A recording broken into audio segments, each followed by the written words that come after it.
No to teraz prosimy przyznać się, ile macie paczek drożdży, albo ile macie zamrożonych kostek drożdży, z których nie zrobiliście użytku. Chowane pod poduchą, w skarpecie, gdziekolwiek jeszcze. Słuchajcie, trzeba to wyjąć, użyć i zacząć piec. My to wiemy, że macie je pochowane w szafkach, dlatego że próbowaliśmy dostać.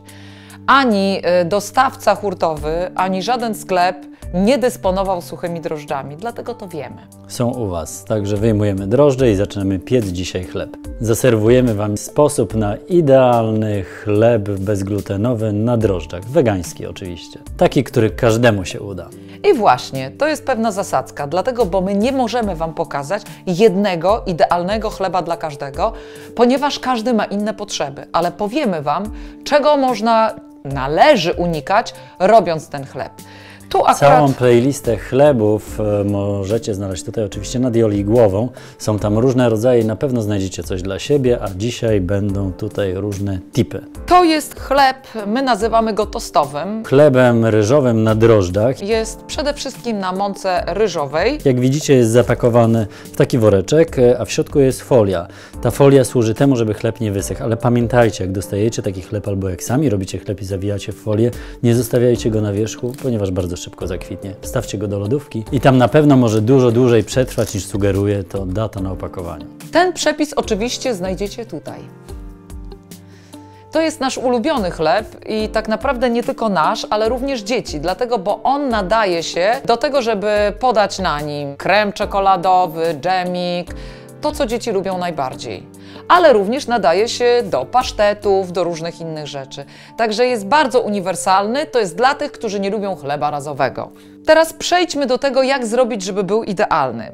Pamiętajcie, starajcie się nie dodawać wody bardzo ciepłej, tylko starajcie się wodę letnią, czyli taką, która ma temperaturę powietrza w pomieszczeniu, dodawać, dlatego, że te chleby w trakcie rośnięcia, jeżeli są bezglutenowe, one bardzo szybko zjadają skrobie i później nie mają tego rusztowania, który ma chleb glutenowy, czyli glutenu, i one bardzo szybko później opadają. Więc nie czekamy, aż podwoi swoją objętość, tylko gdy się wyokrągli, to wtedy możemy już wstawiać do piekarnika i piec. Wtedy mamy pewność, że nie utworzy się taka skórka ładna, wypukła, a w środku dziura, albo nie zrobią się bardzo duże właśnie takie oczka w chlebie, tylko będzie idealny, zwarty i miękki. Ale nie przejmujcie się, najprawdopodobniej pierwszy chleb Wam nie wyjdzie, albo Wam wyjdzie, a następnie Wam drugi nie wyjdzie, bo to jest norma.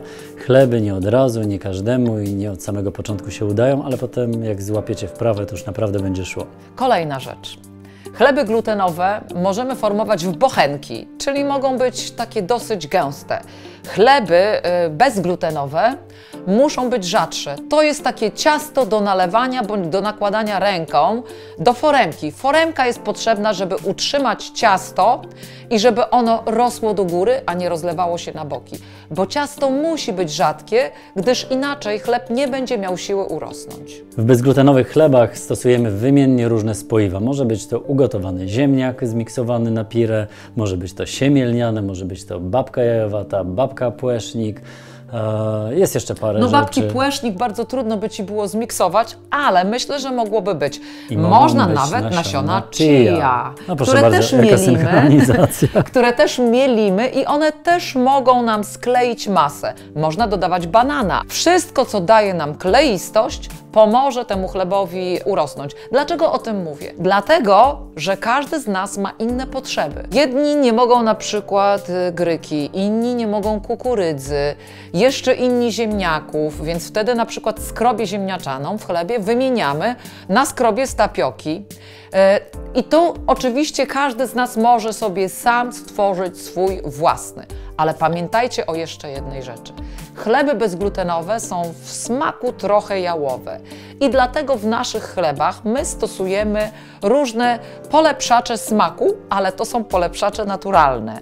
I tutaj mamy ocet balsamiczny, musztardę, suszone pomidory, suszone śliwki i różne przeszkadzajki. Niektórzy dodają na przykład koncentratu pomidorowego. Zabieramy się za krojenie chleba, mrozimy i będziemy mieli na tosty. Pamiętajcie, zróbcie to wcześniej, bo potem łatwiej po kawałku wyjąć taki chleb, wrzucić go do tostera i macie idealnie świeże pieczywo. Toster, sucha patelnia lub piekarnik przez chwilę. Pamiętajmy też o tym, że jeżeli nie dodamy skrobi, tylko to będzie na przykład mąka kukurydziana, jaglana, z ciecierzycy, ryżowa, to ten chleb będzie bardzo gliniasty. On potrzebuje skrobi, potrzebuje czegoś takiego puszystego, delikatnego, bo wtedy jest smaczniejszy i bardziej przypomina chleb glutenowy. Jeśli podoba Wam się taki instruktażowy odcinek na temat chleba drożdżowego, wegańskiego, bezglutenowego, możecie go oczywiście polubić. Zasubskrybujcie nasz kanał, jeśli macie jeszcze zaległości, naciśnijcie wtedy ten dzwoneczek, dzięki czemu zawsze otrzymacie powiadomienie, że coś nowego wydarzyło się w naszej kuchni. Możecie komentować ją również na blogu kulinarnym